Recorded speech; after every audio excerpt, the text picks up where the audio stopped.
उन्हीं के शब्दों में व्यक्त कर सकता है। तो आइए सुनते हैं श्री मनिंद्र साहब जी। बोलिए सद्गुरु देव की जय।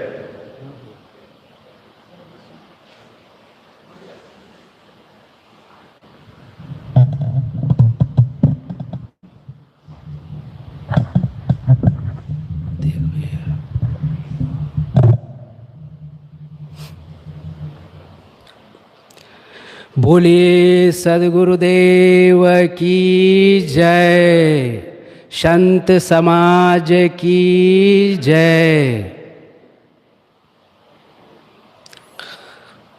परम पूज्य गुरुदेव जी, पूजनीय संत समाज, सत्संग प्रेमी सज्जनों, श्रद्धा मूर्ति देवियों, आज का दिन बड़ा ही पावन दिन है, क्योंकि आज के दिन इस धरा पर एक ऐसी हस्ती का जन्म हुआ जिनके ज्ञान से, जिनके त्याग वैराग से लोगों को बड़ी प्रेरणा मिली। ऐसे महापुरुष इस धराधाम पर बहुत दिनों के बाद अवतरित होते हैं। ये महापुरुष जब इस धरा पर आते हैं तो अपने ज्ञान गंगा की ऐसी धारा बहती है उनकी कि उसमें अनेकों पतित अपने जीवन को पावन करते हैं। इसी श्रेणी में सद्गुरु श्री अभिलाष साहब जी भी हैं, जिनका जन्म आज के ही दिन हुआ है। संचालक महोदय ने कहा है कि आप उनसे कब मिले हैं, तो मैं वहीं से चर्चा शुरू करूं। मैं पहली बार सद्गुरु श्री अभिलाष साहब जी के दर्शन सन 1995 में किया। उस समय ये जो अधिवेशन हो रहा है, हमारे यहाँ होता है प्रतिवर्ष अक्टूबर में, वो वार्षिक अधिवेशन 17वां अधिवेशन था। और मैं जब आया तो गुरुदेव जी दुर्गा पार्क में मंच पर बैठे भाषण कर रहे थे।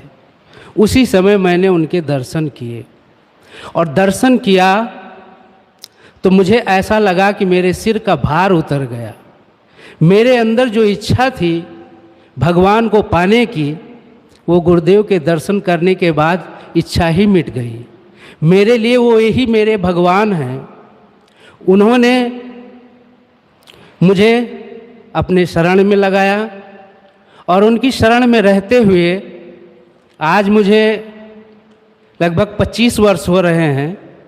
और ये उन्हीं की कृपा है कि आज हम आप सबके साथ रूबरू हो रहे हैं। ऐसे महान पुरुष जब इस धरा पर आते हैं तो उनके साथ जो भी लग जाते हैं, जो भी जुड़ जाते हैं, उनका जीवन धन्य हो जाता है।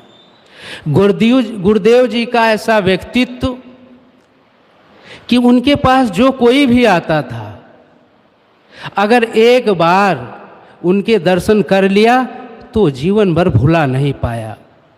और जो लोगों ने के भीतर वैराग उदय हुआ, वे लोग उनके शरण में आ गए, और शरण में आ गए तो अपने जीवन का कल्याण कर लिए। तो आज ऐसे महापुरुष का जन्म है, और ऐसे महापुरुष के जन्म पर लाखों लाखों बधाइयाँ, ढेर सारी शुभकामनाएं कि ऐसे महापुरुष जब आते हैं तो कितने पतितों को पावन करके चले जाते हैं। उनका नश्वर शरीर तो यहीं दफना दिया जाता है, लेकिन उनका ज्ञान, उनके विचार, उनकी रहनी वो हमारे दिल में ऐसे बैठ जाती है कि वो कभी भुलाई नहीं जा सकती। ऐसे गुरु मिलें तो ऐसे गुरु के चरणों में अपने को समर्पित कर देना चाहिए। गुरुवर कबीर ने कहा कि यह तन विष की बेलरी, गुर अमृत की खान, शीश दिए जो गुर मिले तो भी सस्ता जान। अगर अपना सिर दे देने से ऐसे गुरु मिलते हैं तो बहुत सस्ता समझना चाहिए, सस्ते का सौदा है। आज तो गुरुओं की भरमार है, लेकिन जो व्यक्तित्व होना चाहिए, जो उनके कर्म होने चाहिए, वैसा उनमें नहीं देखा जाता। लेकिन सद्गुरु अभिलाष साहब कर्म और ज्ञान दोनों के धनी थे। वो जैसे उनकी करनी और कथनी दोनों में एकता थी। वो जैसा कहते थे वैसा करते थे। और सच तो ये है कि पहले वो करते थे, फिर उसका जो अनुभव होता था वो फिर समाज को बताते थे। और यही सबसे बड़ी उनकी विशेषता है। कोई भी छुआछूत की भावना नहीं। कभी किसी साधक से उन्होंने जाति के बारे में नहीं पूछा, तुम किस जाति के हो। बस उनके शरण में आया, बस उससे नाम पूछ लेते थे, कहाँ से आए हो, शादी हुई है कि नहीं हुई है। यही बात मेरे से भी आपने पूछा था, बेटा कितनी पढ़ाई किए हो, शादी हुई कि नहीं हुई है, माता पिता भाई बहन कितने हैं। और बस कहा कि ठीक है बेटा, रहो रहो, जब तक मन लगे इच्छा करे रहो, ना मन लगे तो घर चले जाना। उस समय मैंने हाथ उठाकर कहा था कि गुरुदेव जी मैं कभी भी घर नहीं जाऊंगा। लेकिन संयोग कि एक हफ्ते के बाद मेरा मन विचलित हुआ और गुरुजी के पास गया और मैं कहा मैं घर जाना चाहता हूँ। गुरुदेव जी मुस्कुराने लगे और मुझे भी वो बात याद आई कि हाथ उठाकर मैंने कहा था कि मैं घर कभी नहीं जाऊंगा, लेकिन एक ही हफ्ते में हमारा मन बदल गया। तो ऐसे संत सद्गुरु के शरण में जब हम जाते हैं और पूर्णतः समर्पित हो जाते हैं तो हमारे जीवन का कलमश मिट जाता है, मन के सारे विकार मिट जाते हैं और मन निर्मल हो जाता है। और ये सब किसकी कृपा से होता है? सद्गुरु की कृपा से होता है। आज हम यहाँ बैठे भाषण कर रहे हैं, ये भी सद्गुरु अभिलाष साहब की कृपा है। जो मैं कभी 2 लोगों 4 लोगों के बीच में नहीं बोल सकता था, भय लगता था, क्या बोलना चाहिए, कैसे बोलना चाहिए, ये ज्ञान ही नहीं था। ये ज्ञान कहाँ से मिला हमें? ये ज्ञान सद्गुरु अभिलाष साहब जी की देन है। ये उनकी महान कृपा है जो कि हमारे जैसे अनेकों साधकों का बेड़ा पार किया। आज वो साधना कर रहे हैं और शांति लाभ ले रहे हैं। तो ऐसे गुरु के चरणों में तो बार बार हमें प्रणाम करना चाहिए, धन्यवाद देना चाहिए कि धन्य भाग हमारे जो ऐसे संत और गुरु के शरण मिली और उनके शरण में रहते हुए हम साधना करते हैं। सद्गुरु अभिलाष साहब के पास जो कोई भी जाता था, बस उसे यही लगता था कि सबसे ज़्यादा प्रेम मुझसे करते हैं, सबसे ज़्यादा प्रेम मुझसे करते हैं। उनका जीवन ही पूरा प्रेममय था। कोई भी उनके पास जाए तो मुस्कुराते हुए मिलते थे। जैसे ही जाओ बस मुस्कुरा देते थे। आपकी सारी पीड़ा, सारी थकान दूर हो जाती थी। आप निर्भय होके ऐसे गुरु के सामने अपनी बात रख सकते थे। मैंने भी अपनी जो भी हमारी बुराइयां थी, हमने खुलकर उनके सामने रखा और शायद उसी का उपचार करते हुए आज मेरा जीवन धन्य है। अगर ऐसे सद्गुरु के सानिध्य में ना आते, उनको हम अपने दुख दर्द ना बताते, तो शायद हमारा दुख कभी दूर नहीं होता। इसीलिए कहते हैं कि डॉक्टर, वकील और गुरु से कभी झूठ नहीं बोलना चाहिए।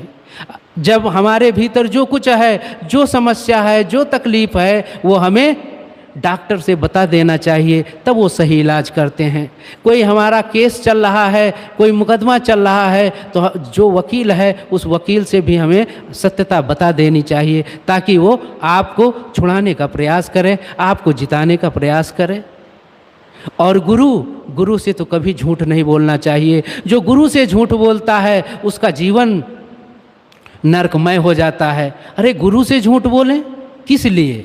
झूठ तो हमें जीवन में नहीं बोलना चाहिए। गुरुवर कबीर ने कहा कि सांच बराबर तप नहीं, झूठ बराबर पाप, जाके हृदय साच है ताके हृदय आप। और फिर ऐसे समर्थ गुरु के पास तो कभी भी नहीं बोलना चाहिए। अपनी जो भी बुराई है खुलकर बोल दें, और खुलकर बोल देने में अपने भीतर की पीड़ा मिट जाती है और उसके अनुसार संत गुरु, इसीलिए गुरु को वैद्य कहा जाता है। गुरु वैद्य हैं, हम लोग रोगी हैं, मानसिक रोगी हैं। डॉक्टर और संत दोनों का काम एक ही है। बस डॉक्टर जो होते हैं वो शल्य चिकित्सक होते हैं। जो हमारे शरीर में रोग होता है, फोड़ा होता है, कोई बड़ा रोग हो जाता है तो वो ऑपरेशन करते हैं और हमारे शरीर का सड़ा गला मांस निकाल कर उसको सही कर देते हैं। पहले तो हमें उस डॉक्टर पर गुस्सा आता है क्योंकि पीड़ा होती है, ऑपरेशन करते हैं। आजकल तो ऑपरेशन का ऐसा कुछ सब सिस्टम हो गया है कि पता ही नहीं चलता कि कब ऑपरेशन हुआ और कब ख़त्म हो गया। पहले तो इतने वैज्ञानिक सुविधा नहीं थी तो बड़ी दिक्कतें होती थी। तो वैसे ही डॉक्टर हमारे शरीर के कटे अंगों को, सड़े अंगों को निकाल कर स्वस्थ कर देते हैं और उसी प्रकार सद्गुरु भी वैद्य हैं जो ये मनोचिकित्सक होते हैं। हमारे मन के जो विकार होते हैं उन विकारों को दूर कर देते हैं। इसलिए मन की पीड़ा सबसे ज़्यादा होती है। तन की पीड़ा कम तकलीफ देती है लेकिन मन का पीड़ित व्यक्ति परेशान हो जाता है। आदमी के शरीर पर कोई घाव नहीं है, कोई घाव नहीं है, कोई पीड़ा नहीं है, फिर भी वो फांसी क्यों लगा लेता है, जहर क्यों खा लेता है? उसका एक ही कारण है, एक ही रीजन है कि वो मन से पीड़ित है। मन से पीड़ित है तो मन की पीड़ा बहुत ज़्यादा होती है। मन का पीड़ित व्यक्ति क्या नहीं कर डालता।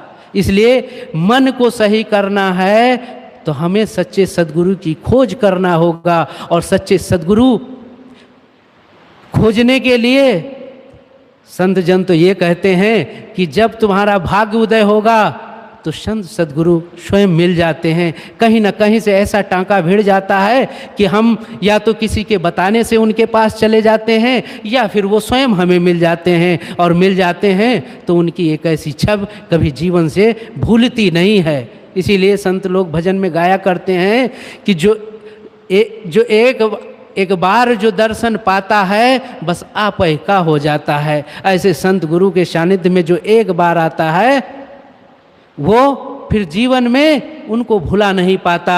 और ऐसे ही हमारे सद्गुरु थे, सद्गुरु श्री अभिलाष साहेब जी। सबका अनुभव होगा जिन्होंने भी उनके साक्षात दर्शन किए हैं। आज उनके हृदय में वो जीवित हैं, उनका शरीर नहीं है, कोई बात नहीं। इसीलिए कहा जाता है गुरु अमर होते हैं, गुरु कभी मरते नहीं हैं। शरीर तो सबका मरता है, हमारा भी मरेगा, आपका भी मरेगा। इस संसार में, इस धरा पर जिसने भी जन्म लिया है सबकी मृत्यु होना है, लेकिन ऐसे सद्गुरु की मृत्यु नहीं होती, वो तो अमर होते हैं। और अमर जो सद्गुरु हो जाते हैं तो उनकी ज्ञान गंगा हमेशा बहती रहती है। जब तक सूरज चांद रहेगा गुरुदेव जी का नाम रहेगा, ऐसा नारा भी लगाते हैं। वो सच है।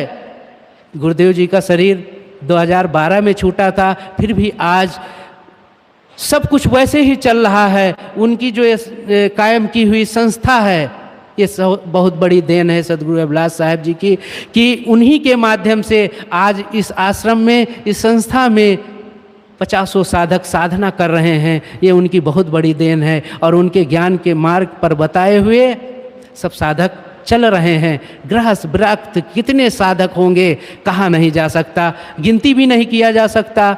इसलिए बस इतना ही कहता हूँ कि उनके अनेकों विरक्त शिष्य हैं और अनेकों गृहस्थ शिष्य हैं। जो जहाँ भी रहें बस उनके बताए हुए मार्ग पर चलते रहना है। गुरुदेव जी से मैं एक बार गया और उनसे प्रश्न किया कि गुरुदेव जी मेरा मन नहीं लगता है, बड़ा चंचल है, मैं यहाँ रह पाऊँगा कि नहीं रह पाऊँगा।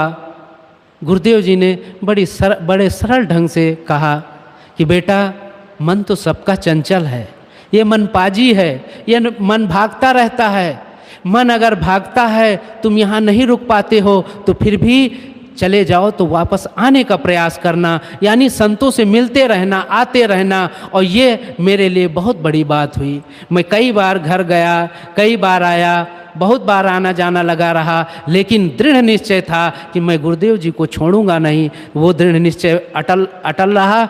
आज उसी का फल है कि कई वर्षों से मैं यहाँ रह रहा हूँ और घर तो कभी गया ही नहीं। करीब 8-10 वर्ष से तो मैं नहीं गया हूँ। तो ये गुरुदेव की कृपा है कि साधक अगर कमज़ोर मन वाला भी है और ऐसे सबल पुरुष से जुड़ जाता है तो उसका भी बेड़ा पार हो जाता है। धीरे धीरे हमें गुरुदेव के सानिध्य में रहते रहते बोध हो जाता है और वह हमारा मन पक्का होता है, क्योंकि जब यहाँ संतों की रहनी देखते हैं, साधकों को देखते हैं कैसे साधना करते हैं, सुबह शाम यहाँ सत्संग होता है, ये सब गुरुदेव जी के बनाए हुए नियम हैं।